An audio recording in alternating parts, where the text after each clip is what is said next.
OBC को 27% आरक्षण देने की बात कही है और नियोजन नीति और स्थानीय नीति को परिभाषित करने की जो बातें हैं, तो कुछ लोग कहते हैं कि 1932 होना चाहिए। देखिए, इस राज्य का निर्माण में पिछड़ों का, मूलवासी सदानों का बड़ा योगदान है। उनके शहादत से ये राज्य बना। पिछड़ों को, मूलवासी सदानों को लगा था ये राज्य बनेगा और हमारा बाल बच्चा का भविष्य उज्ज्वल होगा, लेकिन दुर्भाग्य से राज्य बनने के बाद सबसे प्रताड़ित और उपेक्षित यहाँ के पिछड़ी जाति के लोग रहे, सदान के लोग रहे। और चूँकि मूलवासी सदान में सबसे बड़ी आबादी राज्य में, झारखंड में पिछड़ों की है, जिसकी आबादी करीब 55% है, तो उसमें संवैधानिक के कुछ बातें हैं, कुछ गलतफहमियां हैं।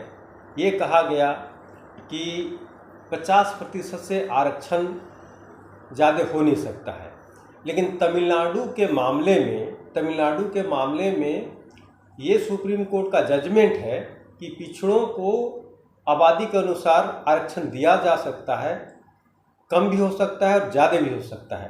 तो उसी को देखते हुए सुप्रीम कोर्ट ने तमिलनाडु में जो 50% आरक्षण वहाँ की राज्य सरकार ने दिया है पिछड़ों को, उसको जायज़ ठहराया है और उसके लिए वहाँ के तमिलनाडु की सरकार ने सर्वेक्षण पिछड़ी जातियों का कराया था।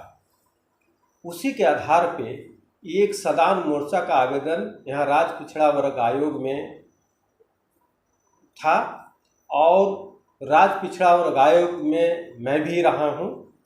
उसी के आवेदन के आलोक में राज्य पिछड़ा वर्ग आयोग ने ये तय किया, लगातार 3 दिन तक मीटिंग हुई, उसके बाद ये तय हुआ कि पिछड़ी जातियों को तमिलनाडु के तर्ज पर 36 से 50% तक आरक्षण राज्य सरकार दे सकती है।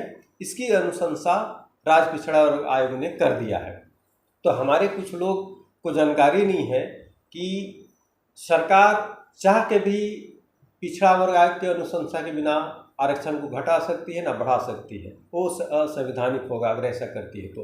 लेकिन राज्य पिछड़ा वर्ग आयोग ने अनुशंसा कर दिया है तो सरकार को मानना चाहिए और इसके लिए सरकार को सर्वेक्षण कराना चाहिए।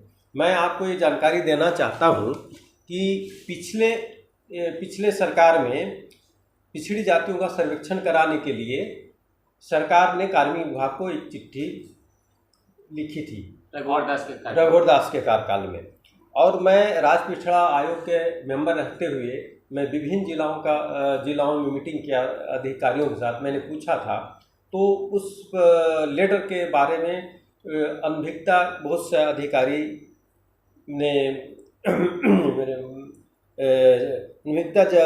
अपना जताया कि उनको जानकारी भी नहीं है, लेकिन कुछ जिला में बताया कि हाँ इस तरह की चिट्ठी है। मेरा वर्तमान सरकार से आग्रह होगा कि कुछ नहीं, क्योंकि पिछले सरकार ने लिख दिया है सर्वेक्षण के लिए, अब उसी को अंकित करते हुए आप एक चिट्ठी निकाल दें, हर जिला को दें कि भाई ओबीसी का सर्वेक्षण कराएं। अभी जो आपका उत्तर प्रदेश में हुआ उसमें नगर निकाय में आरक्षण देने की बात थी, तो उसमें सरकार की इच्छा शक्ति थी, नो डाउट। तो वहाँ पिछड़ा वर्ग आयोग से सर्वेक्षण करा के वहाँ पे नगर निकाय में आरक्षण दिया जा रहा है और दिया गया। झारखंड में भी मेरा मानना है कि सरकार को ये काम करना चाहिए। तो सरकार की इच्छा शक्ति होगी तो ये सरकार करेगी। दूसरी बात मैं आपको बताना चाह रहा हूँ कि अभी वर्तमान सरकार ने ओबीसी को 27% आरक्षण देने की बात कही है और उसमें 27% आपका ओबीसी को आरक्षण देने की बात है। लेकिन देखिए, ये बहुत बड़ा ये मुद्दा है कि कुछ मामले में आया कि 9 शेड्यूल को भी सुप्रीम कोर्ट समीक्षा कर सकती है। तो समीक्षा किस विषय पे सुप्रीम कोर्ट करेगी? 9 शेड्यूल का एक संवैधानिक दायरा अलग है, तो मैं आपको बताना चाहता हूँ कि कौन सा विषय को समीक्षा कर सकती है। यहाँ पे मैं किसी जाति धर्म के खिलाफ नहीं हूँ, मैं स्पष्ट बताना चाहता हूँ। मैं जो मुझे जानकारी है मैं बता रहा हूँ। यहाँ पे जनजातियों की आबादी 26% है और वर्तमान सरकार इसको 28 कर रही है, और ओबीसी का 55% जिसकी आबादी है उसको 27 से पहले तो 14 किया गया, अभी उसको 27 करने की बात है। तो 26% आदिवासी जनजातियों की आबादी, उसको 26 मिल रहा है और उसको आप 28 कर रहे हैं। 28 कर रहे हैं तो 9 शेड्यूल में भी डालेंगे, कोई सुप्रीम कोर्ट में चला जाएगा तो ये समीक्षा हो जाएगा और 27% ओबीसी का आरक्षण भी फंस जाएगा, फिर ये नहीं हो पाएगा। तो मेरा सरकार से सुझाव है कि जिनकी जितनी आबादी आप उस पर बात कीजिए, उनको उतना अधिकार दीजिए। और मैं एक बात और बताना चाह रहा था कि जो नियोजन नीति और स्थानीय नीति को परिभाषित करने की जो बातें हैं, तो कुछ लोग कहते हैं कि 1932 होना चाहिए, कुछ कहते हैं कि अंतिम सर्वे 1964 होना चाहिए और कोर्ट इसको खारिज कर चुकी है। तो मेरा मानना है कि जब तक सरकार कोई अपना रास्ता नहीं निकालती है और नियुक्ति करने की बात कर रही है सरकार, तो मेरा मानना है कि बहुत सारे नियम कानून से झारखंड राज्य का निर्माण हुआ, जो संयुक्त बिहार में नियम कानून बने हैं उसी से झारखंड चल रहा है। लेकिन नियोजन नीति के मामले में ऐसा नहीं हुआ।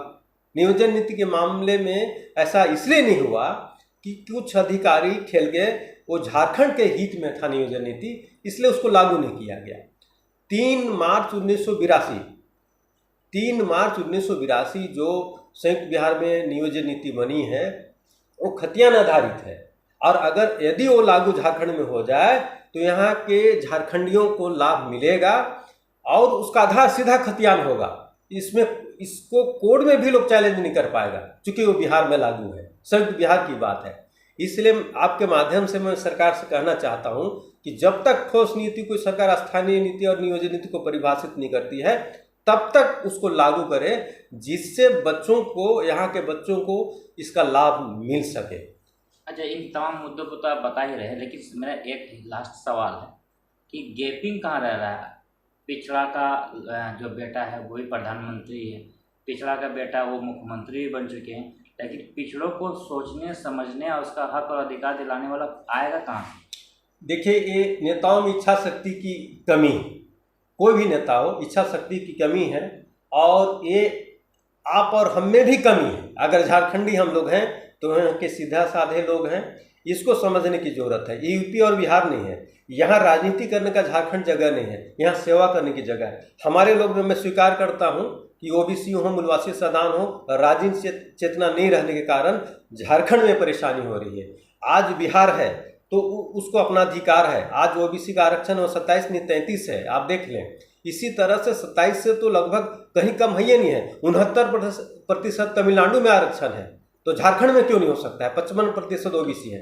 क्या कमियां रहती है, मतलब क्यों नहीं किया जा रहा है? इसलिए नहीं किया जा रहा है कि हमारे ओबीसी के लोग संगठित नहीं है। और दूसरी बात मैं कहना चाहता हूं कि इसका समाधान बातचीत से निकलेगा, ओबीसी समाज को संगठित होना पड़ेगा। दूसरी बात मैं कहना ये चाह रहा हूं, आप कहिएगा इस पार्टी को वोट नहीं देंगे, उस पार्टी को वोट नहीं देंगे, इस पार्टी को वोट नहीं देंगे, इससे काम नहीं चलेगा।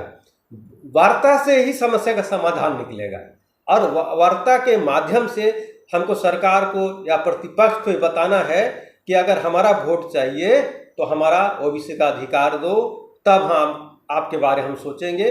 और जिस दिन ये बात आ जाएगी, हमारा चाहे वो बीजेपी के केंद्रीय नेतृत्व हो, कांग्रेस का हो, और जेएमएम से मैं तो कह सकता हूँ इससे कोई उम्मीद नहीं है, क्योंकि हम लोगों ने उसको मदद किया था, ऐसी बात नहीं है। पूर्व में ही चुनाव से पहले अभी वर्तमान मुख्यमंत्री हेमंत सोरेन से बात हुई थी, बहुत सी बातें हुई थी। उन्होंने कहा था मूलवासी सदान पिछड़ों सबको साथ लेके चलेंगे, हम सिर्फ जनजाति की बात करेंगे तो हम नहीं चल सकते हैं। लेकिन बनने के बाद, मुख्यमंत्री बनने के बाद उन्होंने ऐसा कोई काम नहीं किया है सदानों का और पिछड़ों का हित में, जिसको आप कह सकते हैं कि ये हमारा हित में है। सिर्फ फंसाने की बात हो रही है पिछड़ों को। हिंद ऑप्टिकल चश्मे की दुकान यामाहा शोरूम के बगल में, भागलपुर रोड, दुमका। पावर चश्मे के लिए 60 वर्षों से संचालित एकमात्र आधुनिक मशीनों से लैस चश्मे की दुकान हिंद ऑप्टिकल्स। हमारे यहाँ फ्री आई चेकअप के साथ सभी ब्रांडेड लेंस की सुविधा उपलब्ध है। साथ ही एक फ्रेम की खरीदारी पर दूसरा फ्रेम बिल्कुल फ्री। डिजिटल मशीन द्वारा प्रोग्रेसिव लेंस बनाने की सुविधा, ब्लू कट ब्रांडेड लेंस के साथ 24 कैरेट गोल्ड प्लेटेड फ्रेम भी उपलब्ध है। मोबाइल नंबर 7033 780 291 है।